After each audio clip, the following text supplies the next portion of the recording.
He's 2 or 3 steps ahead of every player on the pitch, and that's why even at this age he can still be flying past players. Pulled back here, let's it run, Messi! When you talk about Messi wandering and walking around, that's okay, but it's all because he knows when to show up. Messi is scoring open flow, good IQ, unbelievable finishes, unbelievable goals. Back to Messi. Messi! Lionel Messi covered only 6.6 kilometers per 90 minutes at the World Cup. 95% of that distance, walking. Mbappe averaged 5.43 kilometers per hour running speed. Ronaldo at 41 covered more ground at a higher average pace than Messi at 39. Even Haaland, who walks for 84% of his matches, ran more distance than the man most people call the greatest of all time. And yet Messi was more effective at the World Cup than anyone else. He even broke the record of the most goals ever by a player. And he did it all while walking. The question isn't whether Messi is good. The question is how someone who walks for 95% of the match can be the most decisive player at the biggest tournament in football. Take a look at this moment. What do you think happens next after that pass?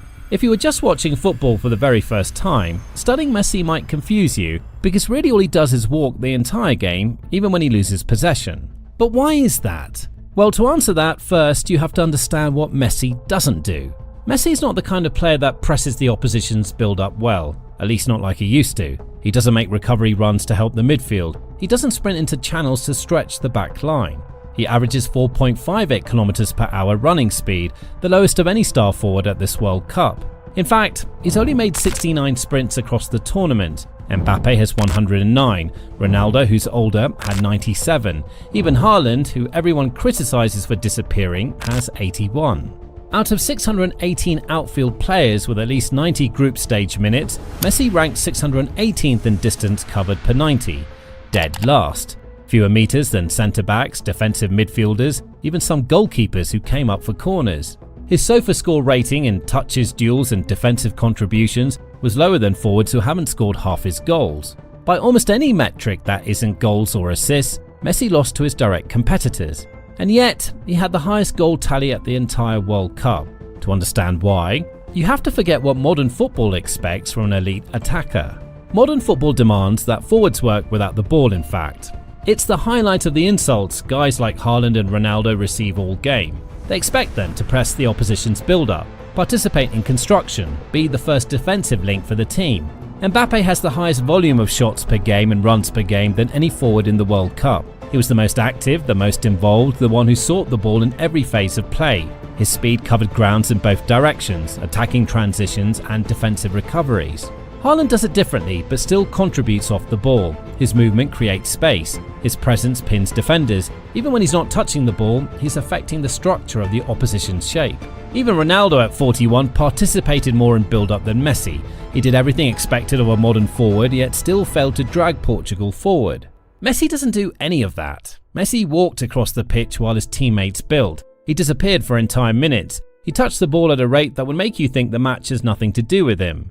In fact, if you tuned in against Egypt in the round of 16 in the early parts of the game, there were stretches where Messi stood completely still while Argentina recycled possession around him. De Paul running, McAllister pressing, Enzo Fernandez winning duels, and Messi stood in the centre circle like a man waiting for a bus. People saw this version of Messi and decided he was getting too old. In fact, they said he was a liability. But if that's true, if Messi really is just a passenger now, then how do you explain what happened next against Egypt? Against Egypt, Argentina were losing 2-0 in the 67th minute. Messi had already missed a penalty. The defending champions were minutes away from the biggest upset in World Cup history. And then, in the span of 4 minutes, Messi decided the game was his. In the 79th minute, Messi floats across from the right side. Christian Romero rises above the Egyptian defence and heads it in, 2-1.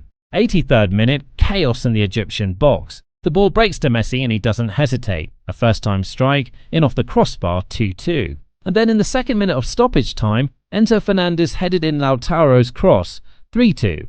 Argentina became the first team in World Cup history to win a knockout match in regulation after trailing by 2 goals in the 75th minute. That wasn't an accident. It was the same pattern Messi repeats match after match, tournament after tournament. He doesn't walk because he's tired. He doesn't walk because he doesn't care. He walks because his way of operating is fundamentally different from any other elite forward in the world. To the untrained eye, he's too tired to track back. But what Messi does on the pitch while he walks is what the eye doesn't see in the highlights. Reading the space, identifying where the ball will arrive before anyone else knows, positioning himself in the exact zone without activating the tracking mechanisms that running players trigger. But don't take my word for it, listen to Guardiola. He's working the ball. That is what I like the most. He's not out of the game. He's in ball. He's moving his head. Right, left, right. And he knows exactly what is going to happen. But his head is always like this. He's not running, but he's always watching what happens. After 5-10 minutes, he has the map in his eyes and his brain. Here's the tactical key that explains everything. A defender is trained to instinctively follow an attacker who runs. It's an automatic response. Movement activates tracking. When an attacker walks, when he appears to have removed himself from the play, that mechanism relaxes. The defender doesn't cancel the mark entirely, but he softens it. He assumes the danger is somewhere else. And in the moment the ball enters the final third, Messi is already where he needs to be, half a step ahead of the defender who wasn't fully committed to following him, with just enough space to receive, turn and create before anyone can correct the error. The last two players to score, complete 5+ dribbles, and create 5+ open play chances in a single World Cup match were Messi in 2026 and Diego Maradona against Belgium in 1986. That's not a declining player. That's a player who's learned to contribute only when it matters and to disappear completely when it doesn't. The energy he doesn't spend for 85 minutes, he concentrates into the 5 minutes that actually decide games. But walking only works if the system allows it. So how did Argentina build an entire team around letting their captain stand still? Messi doesn't walk in just any system. He walks in a system explicitly built around his conservation. At Manchester City, Guardiola builds a system around Haaland. Rodri, Ryan Cherki and Doku construct, Haaland waits. The work of 10 players has one objective: find Haaland in the right position at the right moment. At Barcelona, while he orchestrated the core of the most dominant side in the world, that team was built for him to walk around. Argentina did the same thing with Messi at the 2022 World Cup, but even more extremely. In that tournament, Rodrigo de Paul handled the pressing, Alexis McAllister controlled the tempo, Enzo Fernandez won the duels and transitions. Between them, they covered the ground Messi couldn't. They did the running. They protected him from the physical demands that would break a 35-year-old body across a 7-game tournament. Lautaro Martinez makes the runs up front. His movement stretches defenses. His presence creates the chaos that opens pockets of space. And when those pockets appear, Messi's already standing in them. The system didn't ask Messi to run. It asked Messi to be available at the exact moment the ball enters the danger zone. Everything else, the pressing, the defending, the transition work, belongs to the 10 other players who still have the legs for it. Scaloni understood that early and reaped the rewards in 2022, and also pulled off their insane 2026 performance as well with that blueprint. At 39, Messi can't do everything he used to, but he can still do the things that actually win matches, create chances, find passes nobody else sees, and score decisive goals in decisive moments. So Scaloni stopped asking him to do the rest. That connection shows in the numbers. Messi has been by far the best player in the 2026 World Cup. He was one of the top in goal involvements. He scored in 9 consecutive World Cup appearances, a record no man or woman ever achieved. The system didn't protect Messi so he could walk less. It protected him so that when he walked, he arrived exactly where he needed to be. But there's still one question the critics keep asking. Can Messi actually deliver when the stakes are highest? There's a question analysts have been asking about Messi for years. Can he still perform in the biggest matches? The answer club football gave was ambiguous. Champions League knockouts where he disappeared for stretches. Finals where he couldn't drag Barcelona over the line. Matches where the genius vanished and the criticism wrote itself. The World Cup 2026 has given us a different answer. Not because Messi has changed, but because the World Cup's biggest stage is paradoxically the environment that best suits his current style of play. Matches where defensive tension is at its maximum, where spaces are minimal, where a single moment decides whether you go home or advance. That's exactly the environment where the forward who touches the ball least becomes the most dangerous. Because in a match where space is a luxury, the player who knows exactly where that space will appear before it exists has an advantage that no amount of running can compensate for. Messi now has the most World Cup goals, more than Pele, more than Ronaldo, more than Klose, Müller, Mbappe, or any player in the history of the tournament. The big game doubt is dead. Messi killed it himself. But the numbers reveal something even stranger, something that shouldn't be possible.